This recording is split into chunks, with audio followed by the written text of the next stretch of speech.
అయితే నేను వచ్చే క్రమం లోపల అంటే చాలా ఏళ్ల క్రితం ఒకసారి భగత్ సింగ్ వర్ధంతి సందర్భంగా మాట్లాడిన తర్వాత వేరే ఫ్రెండ్స్ నన్ను చాలా పెద్ద ఎత్తున కౌంటర్ చేస్తారు. అంటే of course there is a counter narratives also emerged from the Phule Ambedkar and Periyar's perspective, even on certain kind of symbols which are long back adopted by the left-wing forces. అదేంటి అని అంటే, మీరు భగత్ సింగ్ వర్ధంతికి పోయినారు, ఉద్ధమ్ సింగ్ వర్ధంతికి చేయాలి కదా. సరే, అప్పుడు ఇచ్చే ఆన్సర్ నేను ఇచ్చినాను. అయితే ఇప్పుడు ఇంకొక కౌంటర్ వస్తుంటే నా మైండ్లో వచ్చింది. బహుశా ఇప్పుడు కాదు, లేదా నేను చెప్పడం వల్ల అవతల వాళ్ళు ఇట్లా స్టార్ట్ చేస్తారని కూడా కాదు. కానీ నువ్వు ఏదైనా సరే, భగత్ సింగ్ దేశం కోసం ప్రాణం ఇచ్చాడు, ఆంగ్లేయులను తరిమి కొట్టడానికి సాయుధ పోరాటం తనకు తెలిసిన పద్ధతుల్లో మొదలుపెట్టాడు. నువ్వు 1,00,000 చెప్పినా, 1,00,00,000 చెప్పినా ఒక 10 ఏళ్ల తర్వాత ఒక క్వశ్చన్ వస్తుంది. అదేంటి అని అంటే, భగత్ సింగ్ హిందువా కాదా? ఒకవేళ ఆయన స్వాతంత్ర పోరాటం హిందూ అయితే కన్సిడర్ చేయబడవచ్చు, లేదు అని అంటే కన్సిడర్ చేయకపోవచ్చు, లేదా కన్సిడర్ చేయకపోతే సమస్యలు ఉంటాయని అనుకుంటే నెగ్లెక్ట్ చేయవచ్చు. అయితే ఇప్పుడు ఒక 5-10 సంవత్సరాలుగా, 5 ఏళ్ళుగా నేను 2014లో మోడీ ప్రైమ్ మినిస్టర్ క్యాండిడేట్ గా కంటెస్ట్ చేయడానికి ఎలక్షన్స్ లో డిసైడ్ అయినప్పుడు I wrote an article that Modi ప్రధానమంత్రి అయితే అనే ఒక టైటిల్ తోటి వ్యాసం రాశాను. ఒక 2 తెలుగు డైలీ న్యూస్ పేపర్స్ లోపల ఆ రోజుల్లో మంచి సర్క్యులేషన్ ఉన్న న్యూస్ పేపర్స్ లోపల పబ్లిష్ అయింది. ఎగ్జాక్ట్గా ఏ విషయాలనైతే నేను చర్చకు పెట్టినానో దాంట్లో దాదాపు ఒక 50-60% విషయాలంతా కూడా ఇప్పుడు వాళ్ళకు ప్రోగ్రామ్గా ఉన్నది. దాంట్లో కొన్ని విషయాల్ని ఆల్రెడీ అమలుపరిచినటువంటి విషయాలు కూడా ఉన్నాయి. కానీ నా ప్రధానమైనటువంటి ఆర్గ్యుమెంట్ నేను దాంట్లో పెట్టింది ఏంటి అని అంటే, మోడీని ఒక ఓబీసీ అని అన్న తర్వాత, అంటే you see how right wing forces are very much conscious to bring certain kind of strategies. అంటే ప్రజలు అంగీకరించేటటువంటి అంశాలని ముందుగానే చాలా ప్లాన్ చేసి దాన్ని తీసుకొచ్చి ముందర పెట్టిన తర్వాత ప్రజల నుంచే ఒక కన్సెంట్ని తీసుకొని దాని ద్వారా పాలిటిక్స్ చేయటము అన్నట్టు. అయితే నేను ఇవాళ ఏమంటా ఉన్నాను అని అంటే, భగత్ సింగ్ని నేను రీడ్ చేసిన క్రమం లోపల వచ్చేటప్పుడు ఒకసారి పోతుంటే భగత్ సింగ్ ఏం పుస్తకాలు చదివి ఉండొచ్చు అని నేను అనుకున్నప్పుడు, భగత్ సింగ్ చనిపోయే ముందు లెనిన్ని చదివాడు అని చెప్పి ఒక వివరణ ఉన్నది. కానీ చనిపోయే ముందు చదివిండా, చనిపోయడానికంటే ఇంకా చాలా ముందుగా చదివిండా అని అన్నప్పుడు ఏం చదివిండా అన్నప్పుడు చాలా ప్రధానంగా ఆయన పైన ఇంపాక్ట్ చేసినటువంటి వాళ్ళలో మార్క్స్ లెనిన్తో పాటు విలియం గాడ్విన్ అనేటటువంటి ఒక ఫిలాసఫరు హైయెస్ట్ ఇన్ఫ్లుయెన్స్ చేశారు. విలియం గాడ్విన్ అనేట ఆయన బేసికల్గా యూటిలిటేరియన్ థింకర్. కానీ యూటిలిటేరియనిజం మాత్రమే కాకుండా విలియం గాడ్విన్ లోపల ఒక అనార్కిస్ట్ లక్షణాలు కూడా ఉన్నటువంటి వాడు. ఇంకా బాగా చెప్పాలి అని అంటే, విలియం గాడ్విన్ ఫస్ట్ అనార్కిస్ట్ థాట్ని ఈ ప్రపంచం లోపల ముందరికి తీసుకొచ్చిన వాడు అనేటటువంటి అభిప్రాయం కూడా ఉన్నది. అంటే ఆయనలో ఒక అనార్కిస్ట్ ఉన్నాడు, ఆయనలో ఒక మార్క్సిస్ట్ ఉన్నాడు, ఆయనలో ఒక లెనినిస్ట్ ఉన్నాడు. వీటికన్నింటికంటే ప్రధానంగా మార్క్సిస్ట్ ఆయన అనార్కిస్ట్ అనటం కంటే కూడా ఆయనలో ఒక సోషలిస్ట్ ఉన్నాడు. Why I use this term అని అంటే, సోషలిజం అనేటటువంటిది ఒక పర్టిక్యులర్ ఇజం లాగా ఉండినటువంటిది కాదు. సోషలిస్టులు అనేక రకాలుగా ఉన్నారు. ముఖ్యంగా భారతదేశంలోకి వస్తే లోహియన్ సోషలిస్ట్ అన్నాం, జయప్రకాష్ నారాయణ సోషలిస్ట్ అన్నాం, అంబేద్కర్ సోషలిస్ట్ అన్నాం, గాంధీని సోషలిస్ట్ అన్నాం, నెహ్రూని సోషలిస్ట్ అన్నాం, కమ్యూనిస్టులు సోషలిస్టులు, మార్క్సియన్స్ సోషలిస్టులు. ఇండియాలో కూడా ఒకవేళ నియో మార్క్సియన్స్ అనార్కిస్టులు ఉంటే వాళ్ళని కూడా మనం సోషలిస్ట్ అన్నాం. సోషలిస్టులు ప్రపంచం లోపల అనేక రకాలుగా ఉంటారు. అయితే ఈ సోషలిస్ట్కి కేవలము ఒక economic perspective, anti colonial perspective మాత్రమే కాకుండా ఈ విశ్వానికి సంబంధించినటువంటి ఫిలసాఫికల్ థాట్ లోపల కూడా ఆయనకు ఒక అండర్స్టాండింగ్ ఉన్నది. తనకు తాను క్లెయిమ్ చేసుకున్నటువంటి విషయం ఏంటిది అని అంటే ఈ was an atheist and rationalist అన్న. Atheist and rationalist.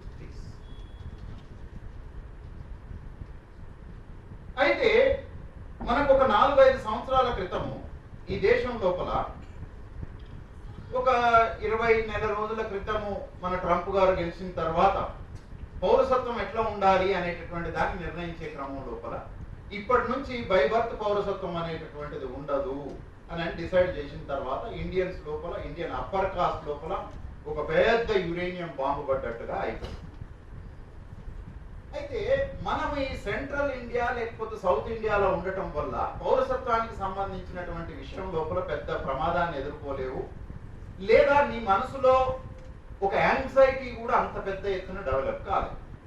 కానీ నార్త్ ఈస్టర్న్ స్టేట్స్ లోపల సిటిజన్షిప్ అనేటటువంటి చర్చ వచ్చినప్పుడు బార్డర్ లో ఉండినటువంటి ప్రజల లోపల యురేనియం బాంబు కంటే ఇంకా ఏదన్నా పెద్దది ఉంటే అంత పెద్దది పడి ఒక రకమైనటువంటి మానసికమైనటువంటి ఒక అన్సర్టనిటీకి గురి చేసినటువంటి కాలం జరిగింది. నేనేమంటా ఉన్నాను అని అంటే సిటిజన్షిప్ ఏ ప్రాతిపదికన ఇవ్వాలి అనేది 1915 నాటికే, ఇప్పుడు కాదు, 1915 నాటికే ఈ దేశం లోపల ఒక చర్చ జరిగింది. సిటిజన్షిప్ ఏ ప్రాతిపదికన ఇవ్వాలి, ఎవరు పౌరులు కావాలి రేపు భారతదేశం వస్తే అని అంటే హిందువులకు మాత్రమే పౌరసత్వం ఉండాలి అని అన్నారు. అంటే హిందువులు అంటే ఎట్లా డిఫైన్ చేయాలి? మనం అనుకుంటున్నట్టుగా లేదా హిందువులు, హిందూ రాజకీయాల్ని, హిందూ కల్చరల్ మూవ్మెంట్ నడిపిస్తున్నటువంటి వాళ్ళు చెప్తున్నట్టుగా కూడా హిందూ డెఫినేషను హిందుత్వ అనేటటువంటి కోటాన్కోట్ హిందుత్వ అనేటటువంటి దాన్ని డిఫైన్ చేసినటువంటి ఐడియాలజీ కూడా దాన్ని అట్లా డిఫైన్ చేయలేదు. అంటే ఇప్పుడు ఎవరైతే హిందుత్వ, హిందూయిజం అని చెప్తున్నారో వీళ్ళు చెబుతున్నట్టుగా వాళ్ళ గురువు ఎవరైతే హిందుత్వ అనే దాన్ని డిజైన్ చేశాడో ఆయన కూడా హిందుత్వాన్ని వీళ్ళలాగా డిఫైన్ చేయలేదు. మరి ఏంటి హిందుత్వ అని అంటే భారతదేశాన్ని మాతృభూమిగా భారతదేశాన్ని దైవంగా భావిస్తూ, పుణ్యభూమిగా భావిస్తూ ఈ దేశంలోనే పుట్టినటువంటి వివిధ మతాలని ఆచరించేటటువంటి వాళ్ళంతా హిందువులే అని సావర్కర్ డిఫైన్ చేశాడు. ఈ దేశంలో పుట్టినటువంటి మతాలను ఆచరించే వాళ్ళందరూ హిందువులు. సో దట్ యు సీ, నేను ఇక్కడ హిందూ మతం అని వాడను. బ్రాహ్మణ మతంలో ఉండేటటువంటి శైవము, వైష్ణవము, ద్వైతము, అద్వైతము, ఇంకా ఏవేవైతే మతాలకు సంబంధించినటువంటి విభాగాలు ఉన్నాయో వాళ్ళు, ఆ తర్వాత బుద్ధిస్టులు, ఆ తర్వాత సిక్కులు, ఆ తర్వాత ఇంకా ఈ దేశం లోపల పుట్టినటువంటి జైనము, వీళ్ళందరూ హిందువులే అకార్డింగ్ టు సావర్కర్ అండర్స్టాండ్. అయితే ఇవాళ హిందూ అనేటటువంటి దాన్ని దైవత్వం అనే ఒక ఎలిమెంట్ ఉంటే తప్ప హిందువు కాదు అనేటటువంటి డిఫైన్ చేస్తాం. అయితే ఇక్కడ నేనేమంటా ఉన్నాను అనంటే ఆ రోజు కేవలము ఈ భారతదేశంలో పుట్టిన మతాల్ని ఆచరించేటటువంటి వాళ్ళు మాత్రమే హిందువులు అని డిఫైన్ చేశారు. అయితే ఇప్పుడు నేనేమంటున్నానంటే ఒక 10 ఏళ్ల తర్వాత ఒకవేళ ఇట్లా చర్చ జరిగితే భగత్ సింగ్ హిందువా కాదా అనే ఒక చర్చ జరిగితే, అంటే కేవలము మీరు భగత్ సింగ్ ఒక పర్టిక్యులర్ రిలీజియన్ లోపల పుట్టినంత మాత్రాన అతన్ని సిక్ అని మాత్రమే కాకుండా తనను తాను ఎట్లా చూసుకోవాలి అని క్లెయిమ్ చేసేటటువంటి విషయంలో ఈ claims himself as a atheist and the rationalist అని అన్నాడు. అయితే మరి తను ఇచ్చినటువంటి డెఫినేషన్ లోపల ఈ ఎథియిస్ట్, రేషనలిస్ట్ అనేటటువంటి వాడు లేడు. కాబట్టి ఒకవేళ ఇప్పుడు భగత్ సింగ్ ఉంటే ఆయనకు సిటిజన్షిప్ అనేటటువంటిది ఎట్టి పరిస్థితుల్లో రాదు. ఈ దేశం లోపల విదేశీ సామ్రాజ్యవాదానికి వ్యతిరేకంగా పోరాడి తన ప్రాణాలని కూడా లెక్క చేయకుండా ఇచ్చినటువంటి మనిషికి కూడా ఈ దేశం లోపల పౌరసత్వం నిరాకరించడానికి అవసరమైనటువంటి ప్రిన్సిపల్స్ అనేటటువంటి వాన్ని అడాప్ట్ చేస్తుంది.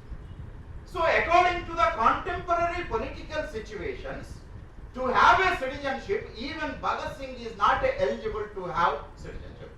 ఆయనకు పౌరసత్వం ఇవ్వటానికి వీలు లేదు. ఎందుకు అనంటే ఈ మతాలను ఏది ఆయన ఆచరించట్లేదు. ఒక రకంగా చెప్పాలి అంటే వాళ్ళ అర్థం లోపల ఈ ఎథియిజము రేషనలిజము అనేటటువంటి western school of thought Indian school of thought కాదు అనేటటువంటి అభిప్రాయం వాళ్ళ లోపల ఉన్నది. ఫస్ట్ ఆఫ్ ఆల్ ఈ ఫ్రేమ్ వర్క్ తీసుకుంటే మొట్టమొదటిసారిగా పౌరసత్వం కోల్పోయేటటువంటి వాడు భగత్ సింగ్. భగత్ సింగ్ మాత్రమే కాదు, ఒకవేళ ఈ హాల్ లోపల ఎవరైనా ఉంటే 10 ఏళ్ల తర్వాత మీ పౌరసత్వానికి కూడా ప్రమాదం రాబోతా ఉన్నది. మీరు కనీసం ఈ దేశంలో పుట్టిన ఏదో ఒక మతాన్నైనా అంగీకరిస్తే తప్ప మీకు పౌరసత్వం ఉండేటటువంటి అవకాశం లేదు. కాకపోతే మీరు మనుషులుగా ఈ దేశంలో బతకడానికి అవకాశం ఉంటుంది. అందుకనే 1915 లోపల భవిష్యత్తులో ఈ దేశం స్వాతంత్రం సంపాదించబోతే ఎవరికి పౌరసత్వం ఉంటుంది అని చర్చ జరిగినప్పుడు పౌరులకు కొన్ని ప్రత్యేకమైనటువంటి హక్కులు ఇవ్వబడతాయి. ఏమి హక్కులు ఇవ్వబడతాయి? ప్రధానంగా పౌర హక్కులు ఇవ్వబడతాయి, రాజకీయ హక్కులు ఇవ్వబడతాయి, ఆ తర్వాత మిగతా న్యాచురల్ రైట్స్ కూడా ఇవ్వబడతాయి. ఇంకొక చాలా ప్రధానమైనటువంటి అంశం ఏంటిది అని అంటే, నిన్న మొన్న ఒక 4 రాష్ట్రాలు, భారతదేశంలోని 4 రాష్ట్రాల లోపల మనం మాట్లాడుకుంటున్నటువంటి రైట్ టు బిలీఫ్ అనేటటువంటి ఒక fundamental right, right to freedom లో భాగంగా ఉండేటటువంటి రైట్ టు బిలీఫ్ అనేటటువంటి ఒక ఫండమెంటల్ రైట్. ఈ రైట్ టు బిలీఫ్ లోపల ఏంటిది అంటే, ఒక మనిషి థీయిస్ట్ గా ఉండొచ్చు, ఎథియిస్ట్ గా ఉండొచ్చు, లేకపోతే మతం అని అంటే నీకు నచ్చినట్టుగా కూడా ఉండొచ్చు. నేను మా క్లాస్ రూమ్ లోపల నా స్టూడెంట్ని అడిగాను, దేవుడు అని అంటే నీ దృష్టిలో ఎట్లా ఉంటాడు అని అంటే, దేవుడు అంటే కిరీటం పెట్టుకొని ఉండొచ్చు, దేవుడు అని అంటే ఏదో షాల్ వేసుకొని ఉండొచ్చు, దేవుడు అని అంటే జీసస్ లాగా ఉండొచ్చు, దేవుడు అని అంటే తెలంగాణలో మ్యాట్రియార్కల్ కల్చర్ లోపల ఉండినటువంటి మైసమ్మ, మారమ్మ, పోచమ్మ, ఎల్లమ్మ లాగా ఉండొచ్చు, 3 రాళ్ళు పెట్టుకొని ఉండొచ్చు. కానీ నేనేం అడిగినాను అని అంటే, ఒకవేళ అవి ఏవి నన్ను సాటిస్ఫై చేయకపోతే నా దృష్టిలో దేవుడు అని అంటే ఒక పంది ఆకారము, సగం మనిషి ఆకారం, సగం పక్షి ఆకారం, సగం ఒక రకమైనటువంటి వింత జీవి ఆకారాన్ని తీసుకొని నేను దేవుడు ఇట్లా ఉంటాడు అని నేను ఊహించుకోవచ్చా? నాకు ఆ స్వేచ్ఛ ఉంటుందా? No, you see, God has a imagination and that imagination could give the complete right to imagine by yourself, not by forced by anyone else. అంటే ఎవరో నన్ను దేవుడు ఇలా ఉంటాడు నమ్ము అని అనడాన్ని నేను అంగీకరించకపోతే నాకు నచ్చినట్టుగా దేవుడిని నేను ఊహించుకునేటటువంటి స్వేచ్ఛ ఉంటే ఒకవేళ రైట్ టు బిలీఫ్ అనేటటువంటిది ఉంటుంది. ఈ రైట్ టు బిలీఫ్ దేవుడు ఉన్నాడని భావించవచ్చు, దేవుడు లేడు అని భావించవచ్చు. ఒకవేళ దేవుడు ఉన్నాడు అని అంటే ఏ రూపంలో ఉన్నాడని భావించవచ్చు, దేవుడు ఉన్నాడంటే అసలు రూపమే లేదు అని భావించేటటువంటి ఇస్లాం, క్రిస్టియానిటీ, జివిష్ లాగా ఉండొచ్చు. ఏదైనా సరే ఒక దాని భావం. అయితే ఇప్పుడు వచ్చినటువంటి ప్రాథమికమైనటువంటి కాన్స్టిట్యూషనల్ రైట్ టు ఫ్రీడమ్ ని ఛాలెంజ్ చేసేటటువంటి చట్టాల్ని కొన్ని రాష్ట్రాల్లో తీసుకొని వచ్చారు. కన్వర్షన్ కావాలి అని అంటే, రిలీజియస్ కన్వర్షన్ కావాలి అని అంటే పబ్లిక్ నోటీస్ అనేటటువంటిది ఇవ్వాలి. ఆ నోటీస్ ఇచ్చిన తర్వాత దాని మీద ఎవరైనా ఆబ్లిగేషన్స్ రైజ్ చేస్తే ఆ ఆబ్లిగేషన్స్ ని మొత్తం రివ్యూ చేసిన తర్వాత a person can transform from one religion to the another religion. ఇంకొకటి ఉత్తరాఖండ్ లోపల ఈ మధ్యనే ఒకటి వచ్చింది. మన హైదరాబాద్ లోపల it is because of the neoliberal economic policies, neo capitalism మూలంగా వ్యక్తికి విపరీతమైనటువంటి స్వేచ్ఛ ఒకవైపు నుంచి దొరుకుతుంది, ఇంకోవైపు నుంచి రాజ్యం అతి భయంకరంగా వ్యక్తి జీవితం లోపల ఎంటర్ అయ్యేటటువంటిది ఇండియా లోపల కనిపిస్తాం. అయితే మనకు ఒక ఒక ఒక ఈ జూబ్లీస్ ఇటు నుంచి దాటి మనం ముందుకు వెళ్తా ఉంటే మొత్తం దాదాపు అంతా మెన్స్ హాస్టల్స్ ఉంటాయి, షేరింగ్ హాస్టల్స్ ఉంటాయి, కలెక్టివ్ హాస్టల్స్ ఉంటాయి. ఒక ఇద్దరు ఆడామగ కలిసి కూడా ఒకే దగ్గర ఉండొచ్చు, లేదా ఒక అపార్ట్మెంట్ లో ఉండొచ్చు. షేరింగ్ కల్చర్ అనేటటువంటిది విపరీతంగా పెరిగిపోయింది. లివింగ్ టుగెదర్ అనేటటువంటిది కూడా విపరీతంగా పెరిగిపోయింది. ఉత్తరాఖండ్ ఏం చట్టం చేసింది అంటే, భారతీయ సంస్కృతి సాంప్రదాయాలకు విరుద్ధంగా, వ్యతిరేకంగా, భిన్నంగా ఈ లివింగ్ టుగెదర్ అనేటటువంటి కల్చరు బెంగళూరు, హైదరాబాదు, ఢిల్లీ అనేక రకాలైనటువంటి మెట్రోపాలిటన్ సిటీస్ లోపల నడుస్తుంది. కాబట్టి ఏ ఇద్దరు మనుషులైనా సరే కలిసి జీవించాలి అని అనుకుంటే ఖచ్చితంగా వాళ్ళు పర్మిషన్ లెటర్ పెట్టుకోవాలి.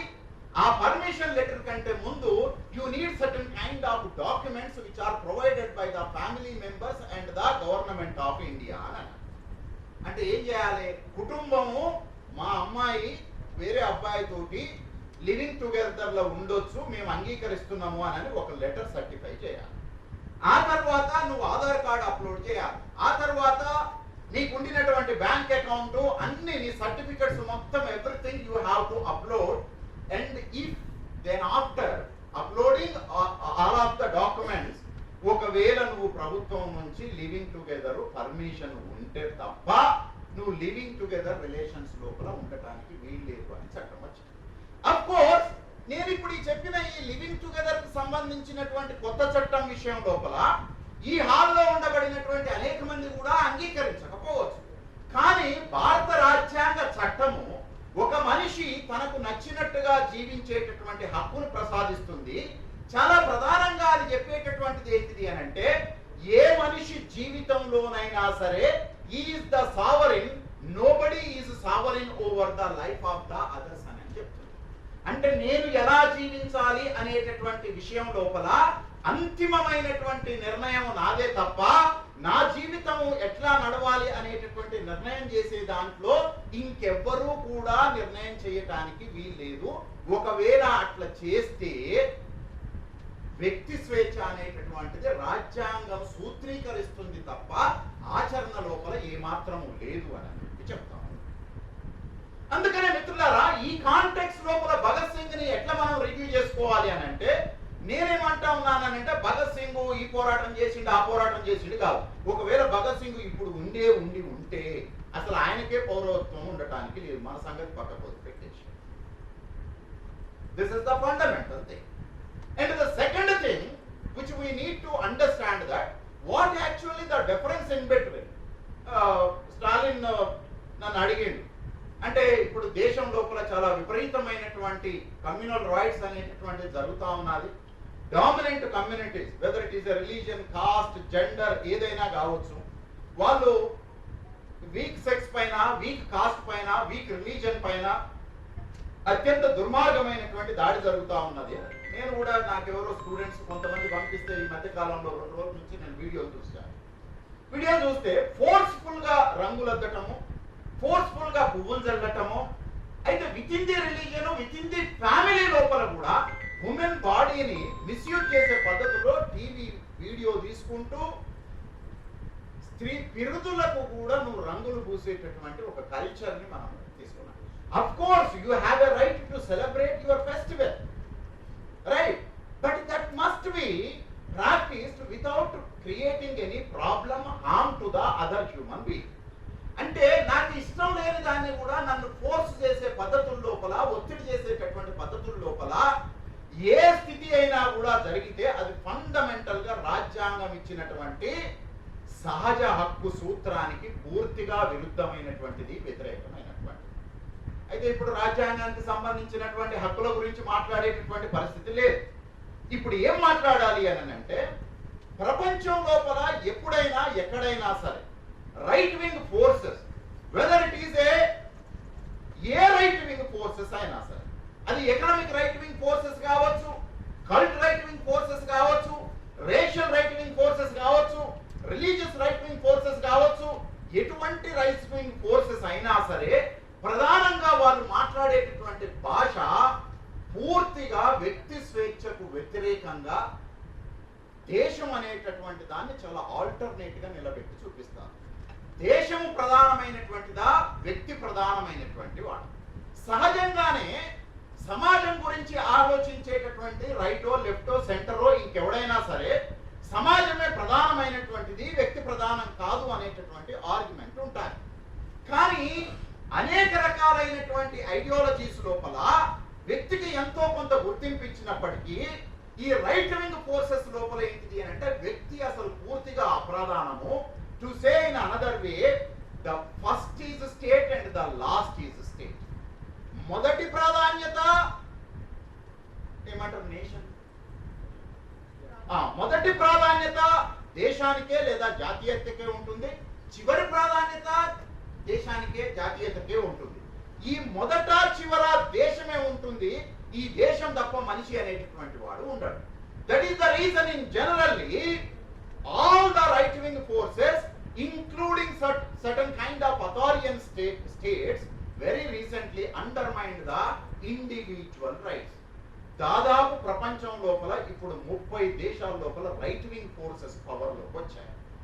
అది ట్రంప్ ని చూస్తే మనకు అర్థమైపోతుంది. ట్రంప్ ఎట్లా వచ్చాడు అనడానికి ఒక సింపుల్ ఒక కంపారిజన్ ఇస్తాను. Because of the corporate neoliberal capitalism. So neoliberal capitalist choose to BJP is a political force for their interest. నేను ఆ 14లో రాసినటువంటి వ్యాసం లోపల మోడీ ఎందుకు ప్రైమ్ మినిస్టర్ అవుతాడు అని రాసిన వ్యాసం లోపల ఏం చెప్పాను అనంటే, భారతదేశం లోపల ఉన్న పెట్టుబడిదారులు ఇప్పుడు కాంగ్రెస్ వద్దు అని అనుకొని కాంగ్రెస్ ని పక్కకు పెట్టి బీజేపీని తేవాలి అని అనుకున్నారు. కాబట్టి బీజేపీ పవర్ లోకి వస్తుంది అని. మరి ప్రజలు కదా ఓట్లేసేది అని అంటే, ఓట్లేసేది ప్రజలే కానీ ప్రజలకు సంబంధించినటువంటి మైండ్ అంతా కూడా కార్పొరేట్ చేతుల లోపల ఉంటుంది. వాళ్ళు ఎట్లా ఆపరేట్ చేస్తే అయితే మనమేం ఫీల్ అవుతున్నాం చాలా సందర్భాల్లో, ప్రజలే కదండి ఆ బీజేపీకి ఓటేసింది, ఇంకేం మాట్లాడాలి అని అంటాం. ప్రజలు ఓటేయరు. ప్రజలు ఓట్లేసేటట్టుగా కార్పొరేట్స్ డిసైడ్ చేస్తారు. దాని మూలంగానే పెట్టుబడిదారు వర్గం ఎంపిక చేసుకోవడం వల్ల బీజేపీ అధికారంలో ఉంటుంది. ఎంత కాలం పాటు ఈ పెట్టుబడిదారు వర్గం బీజేపీ తోటి కన్వీనియంట్ గా ఉంటుందో, కంఫర్టబుల్ గా ఉంటుందో అంతకాలం బీజేపీ అధికారంలో ఉంటుంది. ఆ తర్వాత వాళ్ళు వద్దు అని అనుకున్న నాడు బీజేపీని వాళ్ళే ఓడిస్తారు. మీరు ఓడించరు, మీరు గెలిపించరు. The second thing I would like to compare the Indian context with the American democracy. So చాలా పెద్ద డెమోక్రసీ అని మాట్లాడతాం. ఆయన పైన కూడా నేను ఒక రైటింగ్ రాశాను. మన దాంట్లో చాలా మంది పని చేస్తే, శ్రమ చేస్తే, కష్టపడితే ఎలన్ మస్క్ లాగా కష్టపడాలి అని చెప్పి వీడియోలన్నీ వస్తూ ఉంటాయి. ఎలన్ మస్క్ బాగా కష్టపడతాడట, రోజుల తరబడి కంపెనీలోనే పడుకుంటాడట, రోజుకు 18 గంటలు పనిచేస్తాడట, నిద్ర వస్తే కంపెనీలోనే పడుకొని మళ్ళీ లేచి మళ్ళీ పనిచేస్తూ ఉంటాడట. ఇట్లాంటి కుకుడ్ స్టోరీస్ మొత్తం మనం బిలీవ్ చేసి, అంటే నాకు ఉద్యోగం రాకపోవడానికి, నేను కారు కొనుక్కోలేకపోవడానికి, నేను ఎలన్ మస్క్ లాగా కష్టపడట్లేదు కాబట్టి నేను ఈ దరిద్రంలో బతుకుతున్నా అని నీ దరిద్రాన్ని నువ్వే అంగీకరించి, నీ దరిద్రానికి ఈ దేశంలో ఉన్న పెట్టుబడిదారు వర్గం కారణం కాదు అనేటట్టుగా నువ్వే అంగీకరించే స్థితిని తీసుకొస్తాను. So Elon Musk is the biggest dangerous man. 10 years back నేను పోస్టింగ్ పెట్టాను. ఎలన్ మస్క్ ని మీరు అంగీకరిస్తే ప్రపంచంలో జరిగేటటువంటి భవిష్యత్తులో దుర్మార్గాలకు అన్నిటికీ నువ్వే ఒత్తాసు పలికినట్టుగా అవుతుంది. Is the biggest racist man, is the biggest capitalist. The entire world capitalism ఒక్కడే ప్రపంచం అంతా తన చేతుల్లో ఉంచుకోవడం కొరకు అవసరమైన పెట్టుబడులు అన్నింటినీ పెట్టాడు. దాని ద్వారా ట్రంప్ ని తిరిగి అధికారంలోకి తీసుకొచ్చాడు. It is not the greatness of the Trump, it is the greatness of the Elon Musk and the other new capitalist cult. వాళ్లకు వీడు అవసరం కాబట్టి గెలిచాడు. ట్రంప్ శక్తి వల్ల, ట్రంప్ బలం వల్ల ట్రంప్ గెలవలేదు. ట్రంప్ అనేటటువంటి వాడు పెట్టుబడిదారు వర్గానికి అవసరం కాబట్టి వాళ్ళు గెలిపించి వాళ్ళు పెట్టేస్తారు. సో నిన్న కూడా మనం చాలా ఒక పెద్ద కుకుడ్ స్టోరీ చూస్తా ఉన్నాం. ఆమె పేరు ఇండియన్ ఉమెన్ స్పేస్ పోయి వచ్చేది సునీత విలియమ్స్ అనేట ఆవిడ. ఆమె 8 రోజుల కోసం స్పేస్ కు పోయింది. 8 నెలలు అక్కడే ఇరుక్కొని పోయింది. ఆ తర్వాత తిరిగి ఇక్కడికి వచ్చింది. రావడానికి కారణం ఎలన్ మస్క్ అనే ఒక కుకుడ్ స్టోరీ నడుస్తుంది. మనం దీన్ని నమ్ముతాం. ఎందుకు అని అంటే, ఒక ఆల్టర్నేట్ ఆర్గ్యుమెంట్ ఏది కౌంటర్ చేసేటటువంటిది లేదు. పెట్టుబడిదారు ఏం చూపించదలుచుకుంది అని అంటే, NATA is a sponsored organization of the Indian American funding, government funding. ఇప్పుడు నాసాని మొత్తం చాలా పెద్ద ఎత్తున ధ్వంసం చేసి పడేసేయాలి. నాసా స్థానం లోపల ఎక్స్ ను తీసుకొని వచ్చి కూర్చోబెట్టాలి అని అంటే, ఇట్లాంటి కుకుడ్ స్టోరీస్ నడపకపోతే నాసాని ధ్వంసం చేయటం సాధ్యం కాదు. నాసాని ధ్వంసం చేయకపోతే ఈ ప్రపంచాన్ని కంట్రోల్ చేయగలిగేటటువంటి ఒక కమ్యూనికేషన్ వ్యవస్థ పెట్టుబడిదారి వర్గం లోపల ఉండదు. సరిగ్గా నా తరగతి గది లోపల ఇప్పుడు నేను గుర్తు చేసుకుంటా ఉన్నా. ఒకవేళ ఈ నాసా ప్లేస్ లో ఎక్స్ వచ్చేసి ఈ ప్రపంచంలో ఉన్నటువంటి మొత్తం కమ్యూనికేషన్ నెట్వర్క్ ని డైరెక్ట్ ఎక్స్ స్పేస్ స్టేషన్ నుంచే నడపగలిగితే, ఒకవేళ నడపగలిగితే టాటా కమ్యూనికేషన్ పరిస్థితి ఏంటిది, జియో కమ్యూనికేషన్ పరిస్థితి ఏంటిది, తర్వాత మన ఎయిర్టెల్ బిర్లాల యొక్క కమ్యూనికేషన్ పరిస్థితి ఏంటి? నేను ఏం చెప్పానంటే వీళ్ళు కంపెనీలన్నీ మూసేసుకొని ఎక్స్కి సంబంధించిన టెలికమ్యూనికేషన్ ఫ్రాంచైజీని కొనుక్కోవాల్సి వస్తుంది.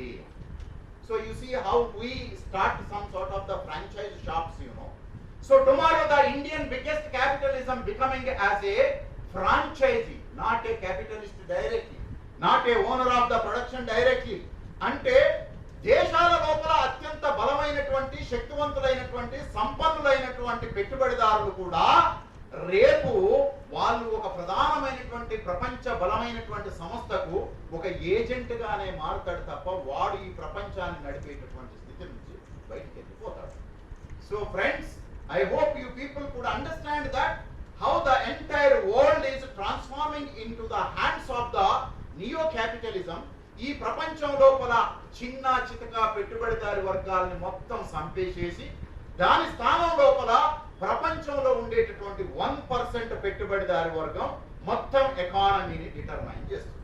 ఎలన్ మస్క్ యొక్క సంపద ఈ ప్రపంచంలో ఉన్న 40 దేశాల బడ్జెట్ కంటే కూడా ఎక్కువ. 40 దేశాల బడ్జెట్. So where you fight with Elon Musk, where you fight with Trump. Trump బేడీ లేచి పంపించిండు అని చెప్పి అయ్యో అని గుండెలు బాదుకుంటా ఉన్నాం. It is not because of they are military powerful, it is because of technologically powerful. They are powerful to organise the capital in the world. ఆ పెట్టుబడి ఉన్నప్పుడు వాడు ఎటువంటి హీనియస్ స్థితినైనా కూడా నీకు చూపిస్తాడు. అందుకనే ఈ ప్రపంచం లోపల ఇప్పుడు 30 దేశాల లోపల రైట్ వింగ్ ఫోర్సెస్ అంతా కూడా పవర్ లోకి రావడానికి ప్రజలే నిజంగా రైట్ వింగ్ ఫోర్సెస్ ని కోరుకోవట్లేదు, ప్రజలు కోరుకుంటున్నట్టుగా చూపెట్టేటటువంటి ఒక కమ్యూనికేషన్ వ్యవస్థని చాలా పెద్ద ఎత్తున బలవంతంగా నడుపుతున్నట్టు. ఏం ప్రచారం చేస్తారు దీంట్లో? ఏం ప్రచారం చేస్తారు అని అంటే బేసికల్ గా రేషనలిస్ట్ అనుకునేటటువంటి వాళ్ళు, ఎథియిస్టులు అనుకునేటటువంటి వాళ్ళు, సోషలిస్టులు, కమ్యూనిస్టులు అనుకునేటటువంటి వాళ్ళు మీరు సింబల్స్ కి చాలా తక్కువ ప్రాధాన్యతను ఇస్తారు, మీరు చాలా సింపుల్ గా వాడేస్తారు. But one need to understand from the ancient days of the human history the symbols plays very important role. The symbols plays very important construction of civilization. మనం ఇండస్ వ్యాలీ సివిలైజేషన్ గురించి మాట్లాడుతున్నప్పుడు సింబల్స్ గురించి మాట్లాడుతాం. ఆ తర్వాత నువ్వు సుమేరియన్ నాగరికత గురించి మాట్లాడుతున్నప్పుడు సింబల్స్ గురించి మాట్లాడతాం. Without symbols there is no politics, without symbols there is no history, without symbols there is no transformation of power from the one hand to the other hand.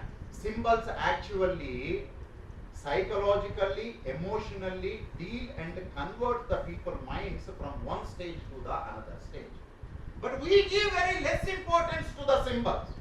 ఈ సింబల్స్ ని మనం అందుకనే నేను చూడండి, ఇప్పుడు నువ్వు జాతీయ జెండా అని పెద్దగా పట్టించుకోలేదు.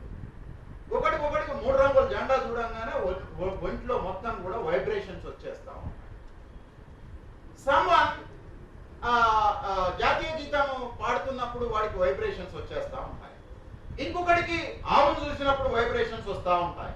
ఇంకొకటికి ఒక దేవతను చూసినప్పుడు వైబ్రేషన్స్ వస్తూ ఉంటాయి. ఇంకొకటికి దేశపు బొమ్మను చూసినప్పుడు వైబ్రేషన్స్ వస్తూ ఉంటాయి. నేను సింపుల్గా అప్పుడప్పుడు అడుగుతూ ఉంటాను, ఒకవేళ ఏదైనా భాగం భూభాగం భారతదేశ పట్టణం లోపల పోతే ఎట్లా ఉంటది అని అంటే చూడలేను సార్, నేను అది చాలా నాకు బాధ అనిపిస్తుంది. No, you see how human beings are emotional towards that geographical structure, how human beings are emotional towards the food, how human beings are emotionally bonded with the dress, culture, symbols, geography, language, linguistics, region, religion, anni symbol. That is the reason you see the continuous propagation of the symbols is the biggest success of the right-wing forces. Without symbols, there is no movement of the right-wing forces, even from the 1915. అంతకంటే ముందు కూడా నేను ఉదాహరణ చెప్పాను. దానికంటే ముందు కూడా ఎట్లా కొన్ని రకాలైనటువంటి వస్తువుల్ని, ఎట్లా కొన్ని రకాలైనటువంటి మనుషుల్ని, ఎట్లా కొన్ని రకాలైనటువంటి ఆకారాల్ని, ఎట్లా కొన్ని రకాలైనటువంటి రంగుల్ని మనకు ఆపాదిస్తాం. నన్ను ఒక మిత్రుడు ఫోన్ చేశాడు, చావా సినిమా మీద నువ్వు మాట్లాడాలి, అప్పుడెప్పుడో 5-6 ఏళ్ల క్రితం నువ్వు మరాఠా ఛత్రపతి శివాజీ మీద నువ్వు మాట్లాడావు కదా, దాని తర్వాత చాలా పెద్ద ఎత్తున మిగతా వర్గాల లోపల కూడా చర్చ జరిగింది. అంటే actually there are false notions among the Muslims, false notions among the socialist, Marxist, Marxist student wings అందరి లోపల ఒక ఫాల్స్ నోషన్ ఏముంది అని అంటే Shivaji is a represented for the particular Hindu religion అని అంతే. It is not true. మనము ఆ చరిత్రను అధ్యయనం చేయకపోవడం వల్ల మహాత్మా జ్యోతిరావు పూలే అక్కడికి పోయి శివాజీ రైతుల గురించి మాట్లాడాడు, శివాజీ స్త్రీల గురించి మాట్లాడాడు, శివాజీ జస్టిస్ గురించి మాట్లాడాడు అని శివాజీ బయటకు వచ్చి ఈ ముచ్చట మొత్తం కూడా చెప్పిన తర్వాత actually Tilak was not interested to talk about the Shivaji. Tilak ఏం మాట్లాడాడు శివాజీ గురించి ఒకసారి వెతకండి, దొరుకుతుందా? సావర్కర్ ఏం మాట్లాడాడు శివాజీ గురించి ఒకసారి వెతకండి, దొరుకుతుందా? మరి ఈ సావర్కరు ఈ తిలక్ ఎందుకు శివాజీ గురించి మాట్లాడలేదు? అదే సంస్థానం లోపల ఉండినటువంటి పూనా నగరం లోపల పుట్టినటువంటి ఈ బ్రాహ్మణ వర్గం అంతా కూడా వీళ్ళెందుకు శివాజీ గురించి మాట్లాడలేదు? తర్వాత 60లో 70ల తర్వాత శివాజీని నాట్ ఎగ్జాక్ట్లీ ద ఆర్ఎస్ఎస్, ఇప్పటికి కూడా ఆర్ఎస్ఎస్ శివాజీ గురించి మాట్లాడు. ఆర్ఎస్ఎస్ ని బిలీవ్ చేసేటటువంటి ఇతరత్ర ఫోర్సెస్ మాత్రమే శివాజీ గురించి మాట్లాడతాయి తప్ప వాళ్ళు మాట్లాడు. They glorified that Ganesh rather than the Shivaji. Shivaji యొక్క ప్రతిభని, శివాజీ యొక్క పాపులారిటీని మైన్యూట్ చేయటం కోసమే వాళ్ళు గణేష్ అనేటటువంటి దాన్ని చాలా పెద్ద ఎత్తున తీసుకొని వచ్చారు. మనము శివాజీని వాళ్ళు మనకు ఒక తప్పుడుగా ఇంట్రడ్యూస్ చేసి చూపెట్టడం వల్ల we believe that Shivaji represents to a particular religion against to the particular religion అని మనం భావించాం.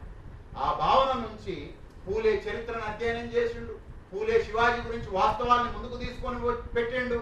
కానీ మనం ఇవేవి అధ్యయనం చేయలేదు. వాళ్ళు చేసినటువంటి అధ్యయనాలు కూడా పుస్తకాల లోపల లేవు, వాళ్ళు చేసిన అధ్యయనాలు ఉద్యమాల లోపల లేవు, వాళ్ళు చేసినటువంటి అధ్యయనాలు ఎక్కడా లేకపోవటం మూలంగా actually we are misunderstood what actually the Shivaji contribution to the human beings rather than the particular religion.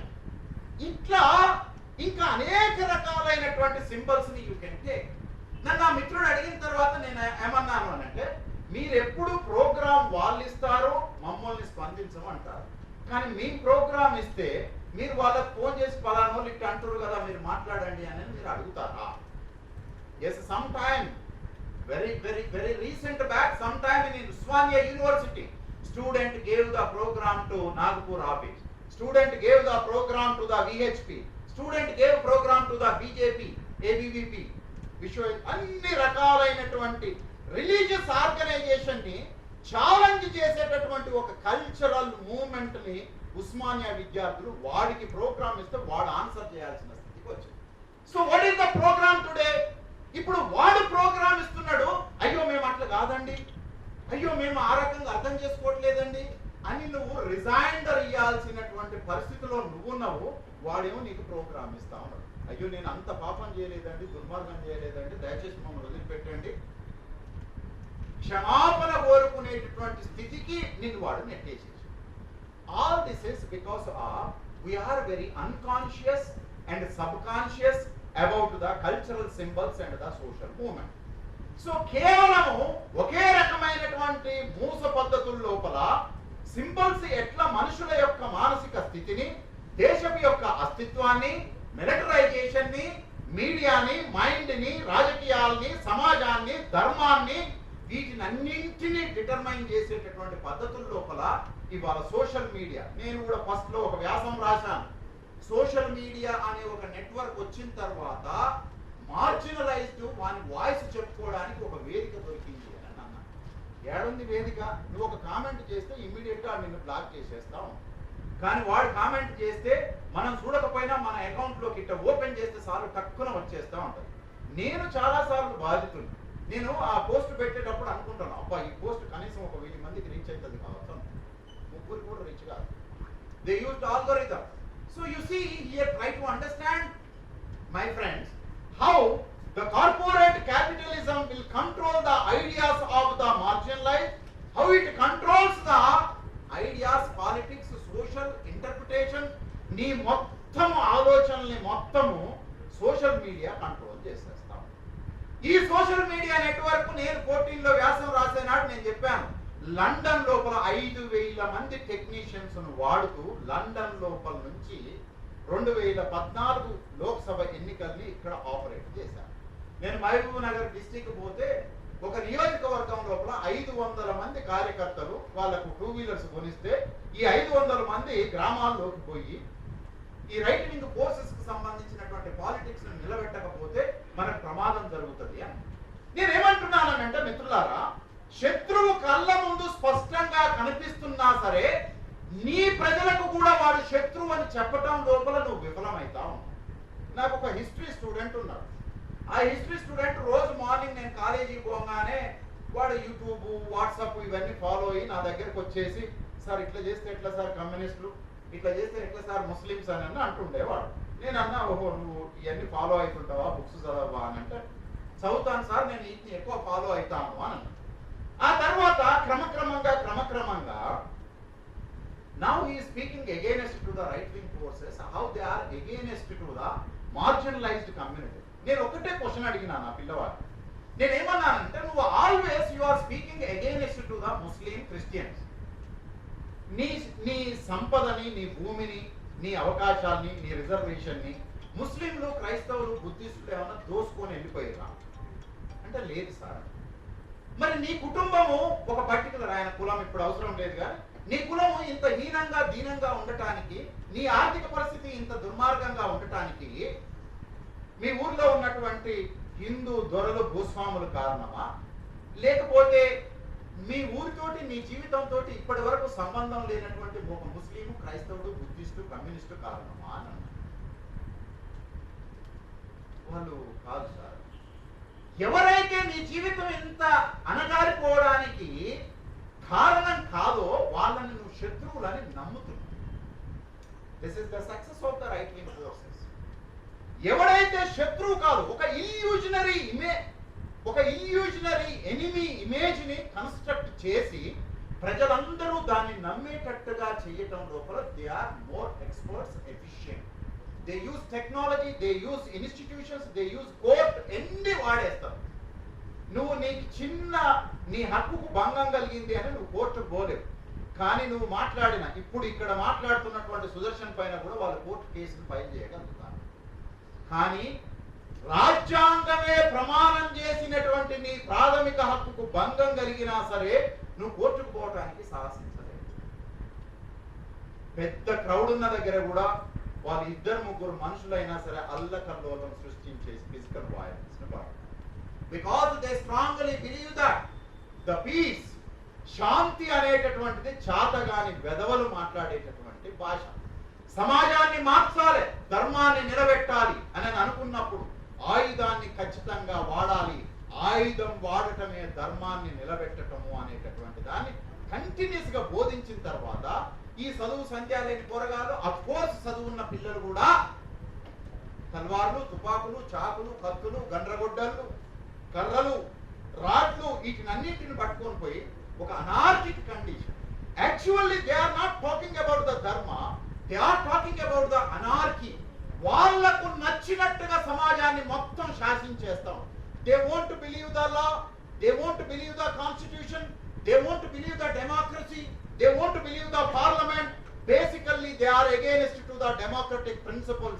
They strongly believe that authoritarianism is the necessity and necessary weapon to implement the బుల్డేజర్ల గురించి మీకు తెలుసు.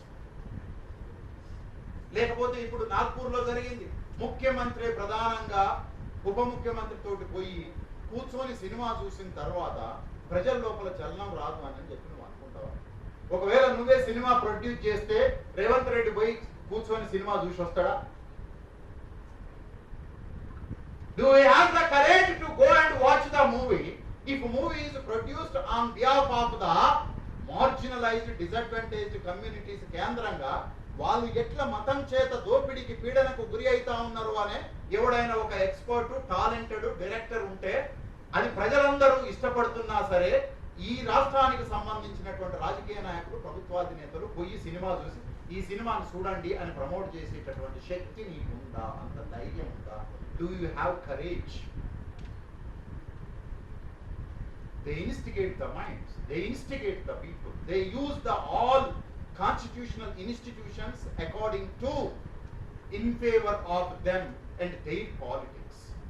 So ఈ పద్ధతుల లోపల మిత్రులారా వాళ్ళు రాజకీయాలను శాసిస్తారు, న్యాయ వ్యవస్థను శాసిస్తారు. మనం ఇంత మాట్లాడుతూ ఉంటాం, 75లో ఎమర్జెన్సీ వచ్చింది ఈ దేశంలో. అఫ్ కోర్స్ ఎమర్జెన్సీ వచ్చింది, అది రాజ్యాంగానికి విరుద్ధమైనటువంటిదే. కానీ అట్లాంటి ఎమర్జెన్సీ కాలం లోపల కూడా అలహాబాద్ హైకోర్టు ప్రధానమంత్రి ఎన్నిక చెల్లదు అని చెప్పింది. కౌన్సిలర్ ఎన్నిక చెల్లదు అని ఇప్పుడు హైకోర్టు చెప్పగలుగుతాయా? అంటే అన్యాయంగా చెప్పాల్సిన అక్కర్లేదు, న్యాయంగానే ఎక్కడైనా సరే ఒకవేళ వాటిని మిస్యూజ్ చేస్తే. ఒక ఫిల్మ్ స్టార్ ఉన్నాడు, ఆయన ఇప్పుడు ఎమ్మెల్యే. ఆయన మానసిక స్థితిని టెస్ట్ చేస్తే is not fit A normal health condition అని ఉన్నది. But he got a opportunity to contest in the elections. Now he is a representative to the people. What kind of filthy language he uses. నేను literal గా చెప్తా ఉన్నాను, నేను ఒకవేళ ఇప్పుడు ఈ దేశానికి కాంట్రిబ్యూట్ చేసినటువంటి వ్యక్తులకు ఏదైనా గౌరవనీయమైన పద్మ అవార్డులు ఇస్తే, నేను పద్మ అవార్డుల్ని ఒకవేళ ఏదైనా తప్పుగా మాట్లాడితే నేను ఈడ ఇంకోసారి నిలబడి మాట్లాడలేదు, నన్ను పచ్చడి కింద కొట్టేసేస్తారు. కానీ ఈ ఫిలిం స్టారు వాని తండ్రి పద్మ అవార్డుల కంటే చాలా ఉన్నతమైనటువంటి వాడు. పద్మ అవార్డు పనికిమాలిన అవార్డు అని అన్నాడు. If his caste is not belongs to something else, ఏమైతుంది ఒకసారి ఇమాజిన్ చేసి చూడండి. So you see, the freedom of speech is only accepted to the powerful people who are powerful because of the money, who are powerful because of the caste, who are powerful because of the religion, who are powerful because of the legacy of their ancestors. So dear friends, symbol అనేటటువంటిది, culture అనేటటువంటిది మనుషుల యొక్క మానసిక స్థితిని decide చేస్తుంది. ఒక్క మాట చెప్పి ఫినిష్ చేస్తాను. ఇటలీ లోపల ముసోలిని అధికారంలోకి వచ్చిన తర్వాత, ముసోలిని కూడా ఏమి మత నియంత కాదు, ముసోలిని సోషలిస్ట్ ఒరిజినల్. ఆ సోషలిస్ట్ కాస్త నియంతగా మారిపోయాడు.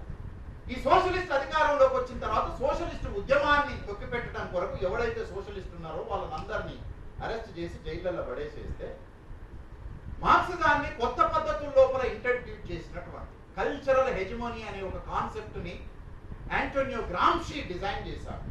అంటే పెట్టుబడిదారి వర్గము, పెట్టుబడిదారు రాజ్యము మిలిటరీ, పోలీసు, న్యాయ వ్యవస్థ ద్వారా మాత్రమే ప్రజల్ని కంట్రోల్ చేయదు, మైండ్ ద్వారా మనల్ని కంట్రోల్ చేస్తున్నది అని. హింసాత్మకమైనటువంటి పద్ధతుల్ని, ఫిజికల్ ఫోర్స్ ని వాడకుండా మనమే కన్సెంట్ ఇచ్చేటట్టుగా ఎట్లా మైండ్ ని వాడుతుంది, కల్చరల్ ని వాడుతుంది. కల్చరల్ హెజిమోనీ అనే ఒక థియరీని ఆయన తయారు చేశారు.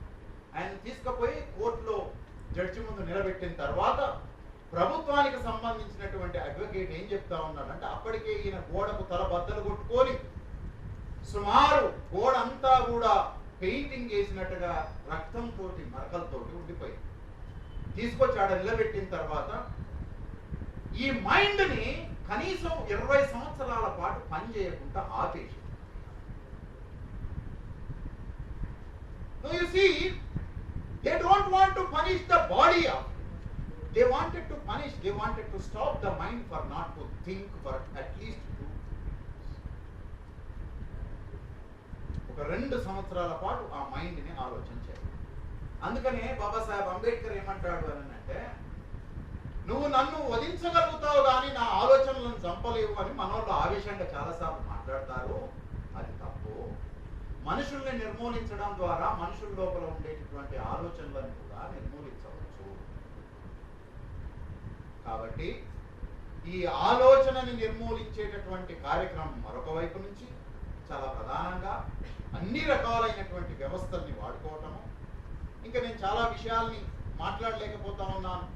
దానికి కారణం అనేక రకాలైనటువంటి విషయాలు ఉన్నాయి. Being as a teaching community faculty, I need to use certain kind of the respectable terminology and language.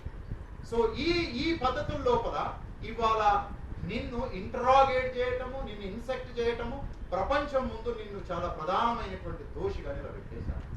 నేనేమంటా ఉన్నానంటే, కమ్యూనిస్టులు దళితుల్ని, ముస్లింస్, క్రైస్తవుల్ని కాదు, నేను చాలా సందర్భాల లోపల స్టూడెంట్స్ తోటి, అందరు స్టూడెంట్స్ తోటి మాట్లాడుతూ ఉంటాను. కమ్యూనిస్టులు అంటే వాళ్ళు దొంగలుగా సార్ అని అన్నా. దిస్ జనరేషన్, నేను ఇక్కడనే టీవీకి వస్తా ఉన్నాను, youth of Tandav, what they think about the communists, why they don't know about that communists can change this world, make every human being as an equal, and creating the egalitarian society is the objective of communist. అని వాడికి ఎందుకు చారలేదు? he is a son of the proletariat, he is a son of Dalit. వాడు ఈ దేశంలో కూడా బాధితుడే, కానీ ఒక బాధితుడికి బాధితుడి కోసం నడుపుతున్నటువంటి తత్వశాస్త్రం తెలియదు, బాధితుడి కోసం నడుపుతున్నటువంటి ఉద్యమం తెలియదు. సరిగ్గా 50 ఏళ్ల క్రితమే ఈ భూమిని సారవంతం చేయడం కొరకు భూమిని పంచినటువంటి పోరాటం గురించి తెలియదు. ఓ దళితుడికి ఈ నగరంలోనే భాగ్యరెడ్డి వర్మ ఆది హిందూ అనేటటువంటి ఒక సంస్థను పెట్టి కులాన్ని బలహీనపరిచి కులం స్థానంలో బౌద్ధాన్ని నిలబెట్టడానికి మనిషిని సమానంగా చూడటం కొరకు ప్రయత్నం చేసినటువంటి చరిత్ర తెలియదు. ఒక ముస్లిం విద్యార్థికి ఇక్కడే ఉరికమ్మం ఎక్కినటువంటి షోయబుల్లా ఖాన్ గురించి తెలియదు. This is what the history of Telangana, this is what the history.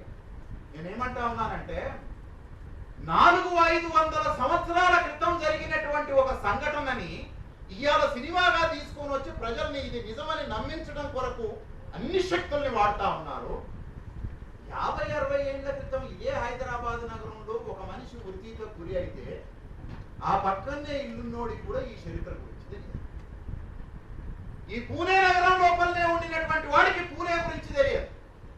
అదే మరాఠా రాజ్యంలో ఉండినటువంటి వాడికి ఛత్రపతి శివాజీకి సంబంధించిన వాస్తవ చరిత్ర తెలియదు. They are trying to misinterpret the history. They are trying to misinterpret the symbols. They are promoting the unconstitutional methods. మోడీలు షాలు రాజ్యాంగానికి వ్యతిరేకంగా మాట్లాడరు. ఆఫ్ కోర్స్ ఏదో ఒక మాట తొందరపడి మాట్లాడి ఉంటాడు, లేదా వాళ్ళు టెస్ట్ చేస్తుంటారు.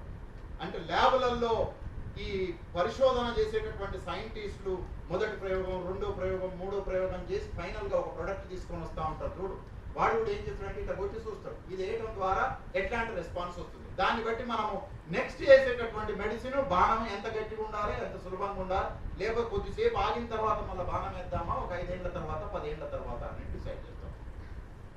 All of they forces are talking against to the completely constitution.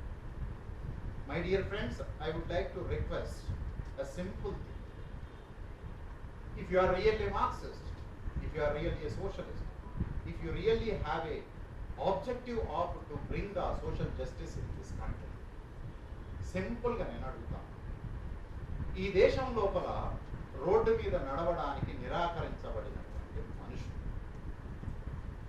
ఈ భూమి మీద చెరువులో నుంచి మంచినీళ్లు తీసుకుంటే నరికి చంపినటువంటి దేశము గోనె సంచులలో కట్టే ప్రదేశం. డబ్బుంటే చాలు బాగా బతికేయచ్చు అని అనుకునే ఒక ఫాల్స్ నోషన్ లోపల బుల్లెట్ కొనుక్కొని నడిపితే 2 చేతులు నరికేసినటువంటి దేశం. ఒక స్త్రీ పురుషుడి కంటే నేనేమి తక్కువ కాదు అని గుర్రాన్ని నిటారుగా నిలబెట్టినటువంటి ఒక మహిళ, ఒక ఆడిదానిని, ఒక దళితురాలివి నువ్వు హయ్యర్ పోలీసర్ ఆఫీసర్ మీద హైరార్కీని మర్చిపోయి గుర్రం 2 కాళ్ళను నువ్వు నిటారుగా నిలబెట్టినవు అని చెప్పి ఉరి వేసి చంపినటువంటి దేశం. నిన్ననే మొన్ననే ఒక తండ్రి అనంతపూర్ జిల్లా లోపల కూతుర్ని వెహికల్ ఎక్కించుకొని కొద్ది దూరం తీసుకొని పోయి సంచిలోకి వెళ్ళి తాడు తీసి బిడ్డకి ఇచ్చి, ఈ తాడు తీసుకొని చెట్టు ఎక్కి నువ్వే పెట్టుకొని నువ్వే చచ్చిపో.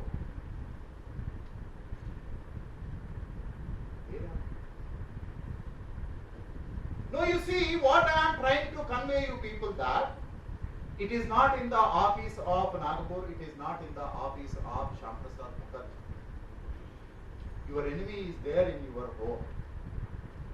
Your enemy is there in your relationship.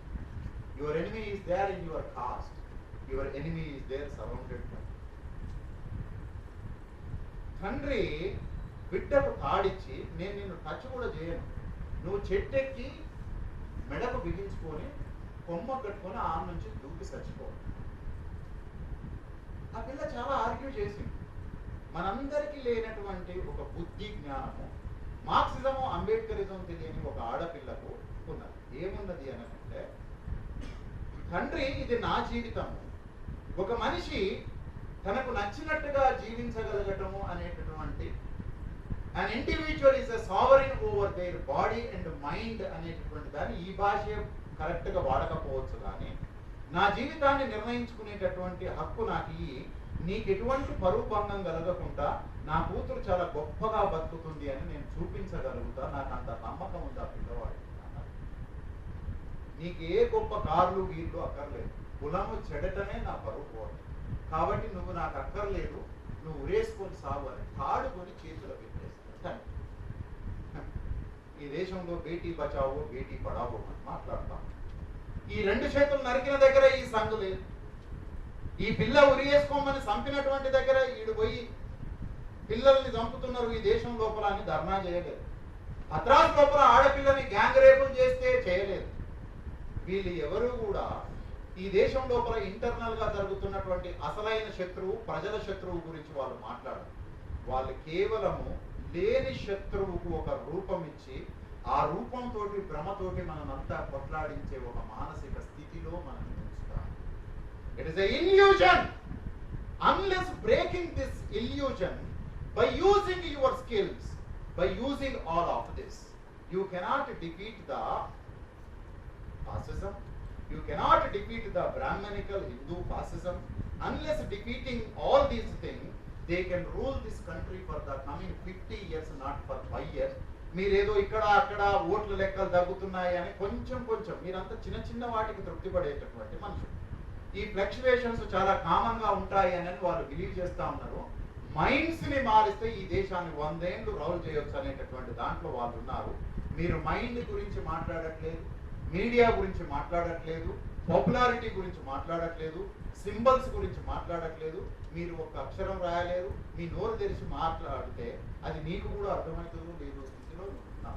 కానీ ఒక పనికి మాలిన వెధవ కూడా ఒక ఇల్యూషనరీ ఎనిమీని మనకు చూపించి నమ్మించి మనం కూడా అందులోకి దిగి వాడి తరపున మనం యుద్ధం చేసేటటువంటి ఒక వాతావరణాన్ని క్రియేట్ చేస్తాం. That is the reason Mahatma Jyotirao Phule simply told that your enemy is not Britishers. Of course you may not accept, but he simply told that once the Britishers ruled out from this country, the Brahmin become as the సామ్రాజ్యవాది. మొట్టమొదటి సామ్రాజ్యవాది ఈ ప్రపంచం లోపల వాడు వచ్చి 2000 సంవత్సరాలు దాటితే ఇంకా ఇక్కడే ఉన్నాడు, ఈ భూమి నాది అని అంటాం. కానీ 150 సంవత్సరాలు 200 సంవత్సరాల క్రితం వచ్చినటువంటి ఒక ఎనిమిని వాడు చాలా ప్రమాదకరం అని కంటిన్యూస్ గా చెప్తుంటూ మనం నమ్ముతున్నాం. కానీ వీడు అప్పుడెప్పుడో వచ్చి ఇక్కడే కూర్చొని మన భూమిని ఆక్రమించి ఈ భూమి నాది అన్న వాడి పట్ల మాత్రం మనకు స్పృహ లేకుండా. సో ఈ కాన్షియస్నెస్ ని ఇచ్చేటటువంటి క్రమం లోపల రేషనలిస్టులో, మార్క్సిస్టులో, అనార్కిస్టులో, సోషలిస్టులో, మీరు ఏ ఇస్టులైనా కానివ్వండి, ఈ దేశం లోపల ఉన్నటువంటి ప్రజల్ని కాపాడటం ద్వారా దేశాన్ని మాత్రమే కాపాడటం కాదు, మొత్తం ఈ ప్రపంచంలో ఉన్న మానవాళిని కాపాడే ఒక మహత్తరమైనటువంటి కార్యక్రమాన్ని మీరు చేయబోతా ఉన్నారు. దాన్ని నడిపేటటువంటి క్రమం లోపల I request from my side that please don't undermine the symbol, give highest importance to the symbol, whether it is language, religion, cost, creed, ఏదైనా సరే వాటిని ప్రధానంగా ఎట్లా శత్రువు ఉపయోగిస్తుండో ఆ కాన్షియస్నెస్ ని నీ కుటుంబం లోపల, నీ మిత్రుల లోపల, నీ రాజకీయాల లోపల నేర్పనంత కాలము మనం ఇచ్చేటటువంటి ఉపన్యాసాలతోటి నీ శత్రువుని ఓడించలేవు. అంతిమంగా మనం కోరుకున్నటువంటి రాజ్యం అది ఏదైనా సరే సిద్ధించదనేటటువంటి దాంతో నాకు ఈ అవకాశం ఇచ్చి భగత్ సింగ్ ని మరొకసారి గుర్తు చేసుకునేటటువంటి అవకాశం కల్పించినందుకు, భగత్ సింగ్ పట్ల అంత సీరియస్ గా కాస్ట్ కు సంబంధించిన ప్రధానమైనటువంటి ప్రోగ్రాం తీసుకొని ఉండకపోయినప్పటికీ కాస్ట్ పట్ల ఆయనకు ఒక రకమైనటువంటి దృక్పథం ఉంది. కులం లేని ఒక సమాజాన్ని నిర్మించడం జరగాలి అని భావించినటువంటి వాళ్ళల్లో భగత్ సింగ్ కూడా ఒకరు. కాబట్టి భగత్ సింగ్ వర్ధంతిని మీరు ఇప్పుడు ఏం చెయ్యాలి, ఈ క్షణం ఏం చెయ్యాలి అంటే ఆయన ఇది చేసిండు అది చేసిండు కాదు. ఇప్పుడు భగత్ సింగ్ వర్ధంతి సందర్భం లోపల మీరు 1వ తారీఖు జనవరి 1 నాడు ప్రామిస్ తీసుకుంటారు కదా, రేపటి నుంచి నేను తాగను, రేపటి నుంచి ఇది చేయను. సో ఈ రోజు నుంచి మరి నువ్వు ఏం ప్రమాణం తీసుకుంటా ఉన్నావు, భగత్ సింగ్ వర్ధంతి సందర్భంగా నువ్వు తీసుకోబోయేటటువంటి ప్రమాణం ఏంటిది, ఆ ప్రమాణం కార్యక్రమం ప్రకారం ముందరికి పోతే మొత్తంగా కూల్చలేకపోయినా సరే ఏదో ఒక మార్పుని తీసుకొని రాగలిగేటటువంటి దాంట్లో మీరు కూడా ఒక చరిత్రను లిఖించుకుంటారు అని చెప్పి ఒక హోప్ తోటి నా ఉపన్యాసాన్ని ముగిస్తున్నాను. Thank you.